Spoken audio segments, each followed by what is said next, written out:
Get NFL Sunday Ticket at its lowest price ever and watch every game every Sunday. Take your NFL experience to even greater heights with NFL Sunday Ticket Deluxe, which gives you Red Zone, bringing you the final yards from around the league along with minute-to-minute NFL fantasy updates. Call us at 601-8992 to sign up today.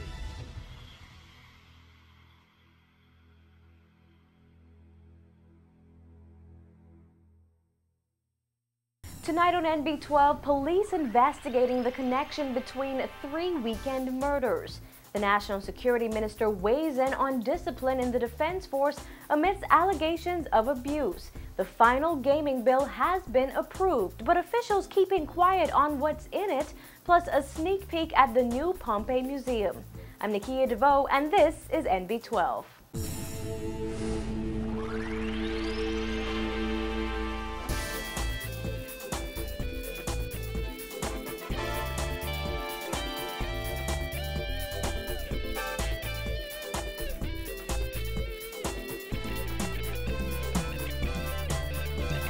Good evening, everyone. Thanks for joining us here at Cable 12 Studios. Topping news tonight, police are on the hunt for 5 men, 4 of them relatives, who they believe are responsible for 3 murders over the weekend. In a press conference this afternoon, police say that the killings, 2 in Nassau Village and 1 in Pinewood, are related.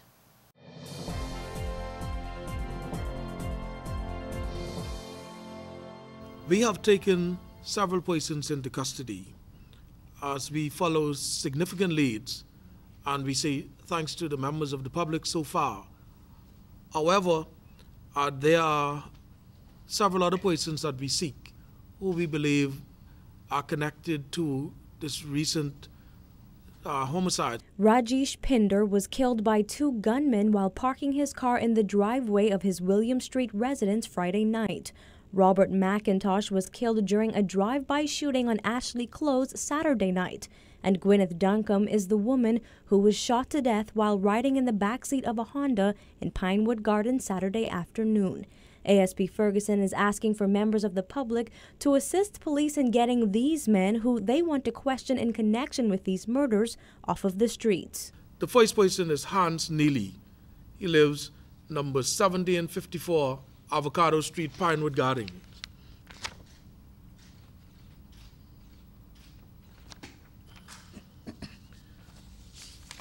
The second person, Duran Neely, a 25-year-old male. He lived number 1754 Avocado Street, Pinewood Gardens.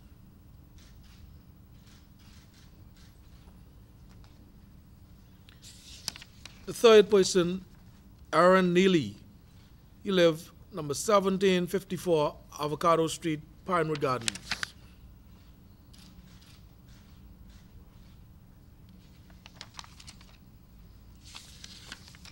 And we have Dior Johnson. He lived Spice Street, Pinewood Gardens.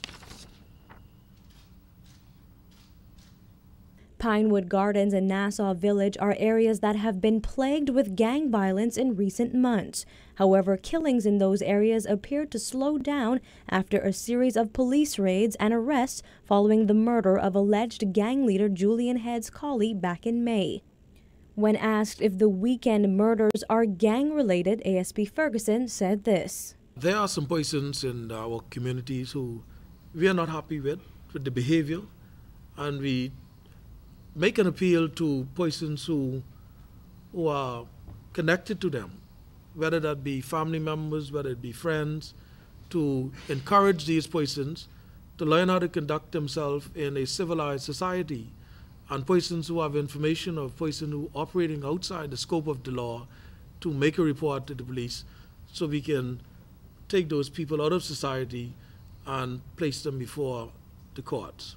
Bishop Simeon Hall is partnering with police in the fight against crime. Today, he expressed his concern about gang violence in New Providence. Bishop Hall says the church and police will continue to do their part to combat crime, but he feels members of the public, particularly those related to criminals, must step in. I want to make an appeal to parents in particular, parents and siblings of criminals. It is better for you to turn your sons, your brother, your sister in than for gang members to take them out. That's how bad this thing is now. Police are also investigating a murder that occurred early this morning. The murdered man has not yet been identified. Police say the victim heard a knock at his front door around 3 a.m. and when he opened it, he was shot several times. He died on the scene. Police say 2 men were seen running from the victim's yard just a short time after the shooting. Police believe this latest murder is an isolated incident. I must indicate that from our initial investigation, it does not appear as if the incident early this morning is connected to the Nassau Village Pinewood Gardens area. Now, anyone with information on the whereabouts of these or any other wanted persons are asked to contact police immediately at 919 Crime Stoppers at 328 Tips or your nearest police station. And news from the courts today. 4 men who were arraigned in a magistrate court today on several drug charges connected to last week's drug bust in Andros were remanded to Her Majesty's prisons until their trial in March. 28-year-old Zintwarn Opara Duncombe of Fresh Creek, Andros, 37-year-old Kenwood Sam Smith of Bearing Point, Andros, 21-year-old Dario Theo Cash of Fox Hill, and 28-year-old Bernaldo Young of Mars Bay, South Andros, appeared before Magistrate James Moxey in Court Number 8 on Nassau Street. The men are charged with conspiracy to possess dangerous drugs, conspiracy to import dangerous drugs, possession of dangerous drugs with intent to supply, and importing dangerous drugs. It is alleged that they conspired to import Indian hemp between August 12th and August 28th. The men were allegedly found with Indian hemp on August 28th at Mars Bay, South Andros. All 4 men pleaded not guilty to the charges. Duncombe, Smith, and Cash were also charged with possession of Indian hemp with intent to supply and importing of dangerous drugs stemming from an incident on August 27th at Mangrove Key. They all pleaded not guilty to both charges. Their cases will be heard on March 24th and 25th next year. Well, as a report into the investigation of alleged abuse at the Carmichael Road Detention Center is being completed, the Royal Bahamas Defense Force officers at the heart of that probe remain on the job. That, according to Defense Force Commander Commodore Roderick Bowe, is common practice. However, the minister responsible for the force says the organization may review the way justice and discipline are dished out.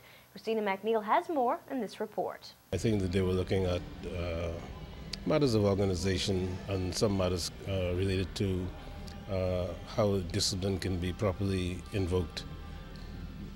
But I'm not aware yet that this would require any legislative changes.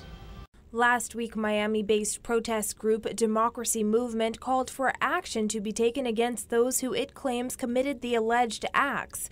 The Defense Force has its own rules regarding justice and punishment. Officers found guilty under the force's system can be sentenced to pay a fine, spend up to 2 years in prison, or face the death penalty, depending on the degree of the offense. The officers currently under investigation in relation to the allegations made by former detainees have been reassigned while the investigation is carried out. Detainees have made a range of allegations from intense beatings to being pepper sprayed. In spite of those allegations, Nottage says he believes officers have adequate training regarding human rights issues, and the force is doing what it can to reinforce those values. I think that there is adequate content in the training of Defense Force officers to ensure that they are fully aware of the human rights of individuals who come into their custody. Nevertheless, one might expect that in an abundance of caution, it would be good, and the Defense Force has already started to do this, to remind officers of their obligations with respect to people's human rights. The spotlight is still on the Defense Force after serious allegations of abuse surfaced at the detention center. However, Nottage says all of the publicity and questions surrounding the incident do not seem to have impacted morale at the Coral Harbor base. I've discussed the question of morale with the Commodore, and because it is a matter of concern to me personally, and he has indicated to me that he didn't think that the situation is having a deleterious effect on the morale of members of the force. Although details of a leaked report were made public by the press last week, Foreign Affairs Minister Fred Mitchell has indicated the official investigation report will not be complete until October. Even when that is complete, it is unclear whether or not the official report will be made public. Reporting for NB12, I'm Christina McNeil. The government is one step closer to bringing the long-awaited gaming bill to Parliament. A number of changes have been made to the document, which sparked controversy after it was circulated earlier this year. Officials say the final version is on its way to Cabinet for approval. Vonnie Toot has the details. The Attorney General's office has sent back the final version of the gaming bill expected to modernize this country's gaming industry. The Christie administration failed to table the long-awaited bill in Parliament before summer recess as promised.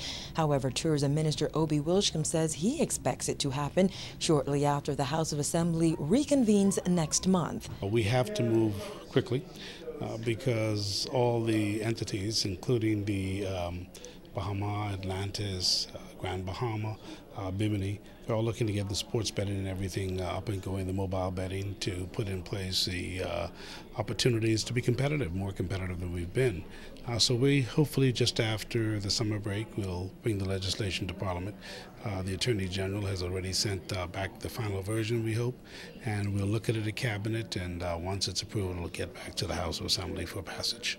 Government's delay in tabling the bill has reportedly disappointed casino operators who are anxious to move ahead with major plans. In July, Prime Minister Perry Christie revealed that 2 or 3 questions were still under review, including creating a new regime for online gaming and determining whether Bahamians, work permit holders, and permanent residents would have the right to gamble in casinos. However, Wilshcombe shied away from saying what the final version entails. It'll be wrong for me to speak about what has not been approved by Cabinet yet. So it's before Cabinet, and we have to have a final agreement on certain areas. But I think it's important to say that we listen to the Bahamian people. And we recognize there's certain areas that we have to address. And also, we don't want to find ourselves moving ahead of some of the decisions that have to be made by the state. Reference to Bahamians in gaming or participating in gaming, and that matter has to be dealt with at a different level. Wilshcombe says his job is to ensure the gaming industry is competitive. We know what's going on in the world. We see what's happening in Macau, where they went from $7 billion earnings to $30 billion. We see in Singapore, and we just happen to have one of the largest gaming companies in the world in the Bahamas, who's helping us as well. And Bahama and Atlantis all asking for the progressive move forward. And we feel quite good that we're going to be competitive. Reporting for NB12, I'm Vonnie Toot. Today marks the beginning of a new school year. And everything seems to be going well so far. Of course, we would have wished that we would have had more money to do all of the repairs. NB12 has more back-to-school news right after this.